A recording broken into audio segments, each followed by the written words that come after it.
நிகழ்தகவு. காவல் நிலையம் சென்றுவிட்டு வீடு திரும்பிய விவசாயி மனைவியுடன் வீட்டு வாசலில் அமர்ந்திருந்த போது அரிவாளுடன் வெட்டப்பாய்ந்த கும்பல். உயிரை காப்பாற்றிக் கொள்ள தலைதெறிக்க ஓடியும் விடாமல் விரட்டிச் சென்று வெட்டி சாய்த்த கொடூரம். விவசாயியை கொன்றுவிட்டு தப்பி ஓடியவர்கள் சிக்கினார்களா? பின்னணி என்ன?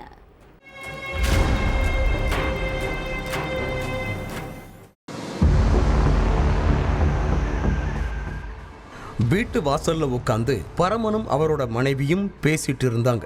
அப்போ மது போதையில அங்க வந்த 2 பேரு பரமன் கிட்ட கடுமையான வாக்குவாதத்துல ஈடுபட்டாங்க. பரமன் சுதாரிக்கிறதுக்குள்ள மறைச்சு வச்சிருந்த அரிவாளை எடுத்து அந்த கும்பல் சரமாரியா வெட்டிட்டாங்க. இதுல ரத்த வெள்ளத்துல சுருண்டு விழுந்த பரமன் சம்பவ இடத்திலேயே துடிதுடிச்சு உயிரிழந்துட்டார். பரமன் உயிரிழந்து கிடந்ததை பார்த்த மனைவி சுபா அவரோட உடலை கட்டி பிடிச்சு கதறி அழுதுருக்காங்க. இந்த விஷயத்தை தெரிஞ்சுக்கிட்டு ஸ்பாட்டுக்கு வந்த போலீஸ் சடலத்தை மீட்டு போஸ்ட்மார்ட்டத்துக்கு அனுப்பி வச்சாங்க. அடுத்து கொலையாளிகள் பத்தி தெரிஞ்சுக்கிறதுக்காக பரமனோட மனைவி சுபா கிட்ட விசாரணையில இறங்குனாங்க போலீஸ். நைட்டு என்ன நடந்துச்சு, உங்க கணவரை கொன்னது யாருன்னு பாத்தீங்களான்னு கேட்டிருக்காங்க. பக்கத்து வீட்டுல இருந்த கரணும் அவரோட நண்பர் பிரசாத்தும் தான் என் கணவரை வெட்டி கொன்னுட்டு தப்பிச்சு போயிட்டாங்க. அவங்க 2 பேரையும் ஏவி விட்டது என் கணவரோட அண்ணன்களா தான் இருக்கும். அதனால அவங்கள பிடிச்சு விசாரிச்சாதான் உண்மை நிலவரம் தெரிய வரும்னு சொல்லியிருக்காங்க. கணவன் உயிரிழந்த பதற்றத்துல சுபா எல்லாரு மேலையும் பழிய போடுறதா நினைச்ச போலீஸ் முதல்ல பரமனை வெட்டி கொன்ன கரணையும் பிரசாதையும் தேட ஆரம்பிச்சாங்க. இதுக்கடையில மதுரை மாவட்ட நீதிமன்றத்திற்கு போன கரணும் பிரசாதும், சார் நாங்க தான் பரமனை வெட்டி கொலை செஞ்சோம்னு சொல்லி சரணடைஞ்சாங்க. உடனே 2 பேரையும் தங்களோட கஸ்டடியில் எடுத்து விசாரணையை தொடங்குனாங்க போலீஸ். அதுலதான் பரமன் ஏன் கொலை செய்யப்பட்டாரு, பரமன் கொலைக்கு யாரு மூல காரணம் அப்படிங்கிற முழு விவரமும் தெரிய வந்துச்சு.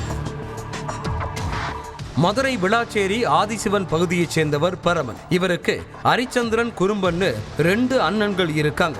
இதுல ஹரிச்சந்திரன் காவல் கட்டுப்பாட்டு அறையில சிறப்பு சார்பு ஆய்வாளராகவும், குறும்பன் விளாச்சேரி திமுக ஊராட்சி துணைத் தலைவராகவும் இருக்காங்க. சொத்து பிரச்சனை காரணமா இவங்களுக்குள்ள ரொம்ப நாளா முன்விரோதம் இருந்திருக்கு. பரமன், அவரோட மனைவி சுபா, மாமனார் கோட்டைசாமி, மைத்துனர் சுபாஷ்னு எல்லோருமே ஒரே வீட்டுல தான் வசிச்சுட்டு இருந்தாங்க. பொருளாதார தேவைக்காக வீட்டுக்கு பக்கத்திலேயே கொட்டகை அமைச்சு ஆடு மாடு வளர்த்துட்டு இருந்தாரு பரமன். கொஞ்ச நாளைக்கு முன்னாடி கொட்டகையில இருந்து வெளியேறின கழிவுநீர் பக்கத்துல உள்ள கரனோட வீட்டு வாசல்ல தேங்கி நின்று இருக்கு.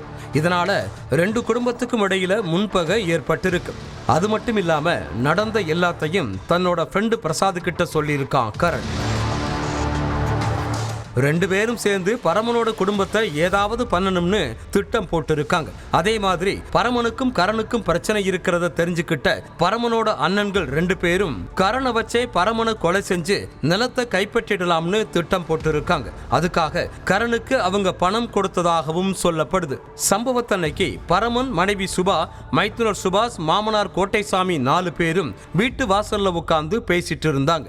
அப்போ மது போதையில அங்க போன கரணும் பிரசாதும் அவங்க கிட்ட சண்டை போட்டு இருக்காங்க. 2 தரப்புக்கும் இடையில கைகலப்பு ஏற்பட்டிருக்கு.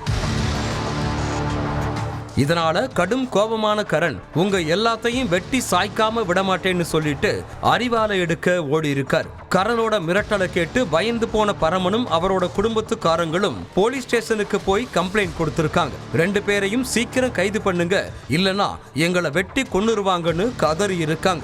ஆனா அவங்களோட கதறல காது கொடுத்து கூட கேட்காத போலீஸ்காரங்க கம்ப்ளைண்ட்டை கிடப்புல போட்டுட்டு எதுவா இருந்தாலும் நாளைக்கு பாத்துக்கலான்னு அலட்சியமா சொல்லியிருக்காங்க. இதனால மனவேதனைக்கு ஆளான கோட்டைசாமியும் சுபாஷும் சொந்தக்காரங்க வீட்டுக்கு போயிட்டாங்க. பரமனும் அவரோட மனைவியும் வீட்டுக்கு போய் வாசல்ல உட்கார்ந்து பேசிட்டு இருந்தாங்க. பரமன் தனியா இருக்கிறத தெரிஞ்சுக்கிட்ட கரண் தன்னோட நண்பன் பிரசாத கூப்பிட்டுட்டு அங்க போயிருக்கான். அடுத்து 2 பேர் சேர்ந்து அரிவாளை எடுத்து வெட்ட பாஞ்சிருக்காங்க. பரமன் தன்னோட உயிரை காப்பாத்திக்கிறதுக்காக தப்பிச்சு ஓடி இருக்கார். ஆனா விடாம துரத்துன அந்த கும்பல் பரமனை கண்டந்துண்டமா வெட்டி சாச்சிட்டாங்க. இதுல நிலை குலைஞ்சு விழுந்த பரமன் சம்பவ இடத்திலேயே துடிதுடிச்சு உயிரிழந்துட்டார். அடுத்து அங்கிருந்து சுபாஷுக்கு போன் பண்ண கரண், உங்க மாமாவை வெட்டி கொன்னுட்டோம், அடுத்து உன்னையும் உன்னோட அப்பாவையும் வெட்டி கொல்லாம விடமாட்டோம்னு எச்சரிச்சிருக்கான்.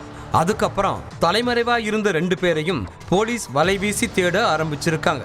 அந்த நேரத்துல தான் மதுரை மாவட்ட நீதிமன்றத்துல கரணும் பிரசாதும் சரணடைஞ்சிருக்காங்க. அடுத்து 2 பேரையும் அரெஸ்ட் பண்ண போலீஸ் கொலைக்கு தூண்டுதலாக இருந்த பரமனோட 2 அண்ணன்கள் மீதும் வழக்கு பதிவு பண்ணி விசாரிச்சுட்டு இருக்காங்க.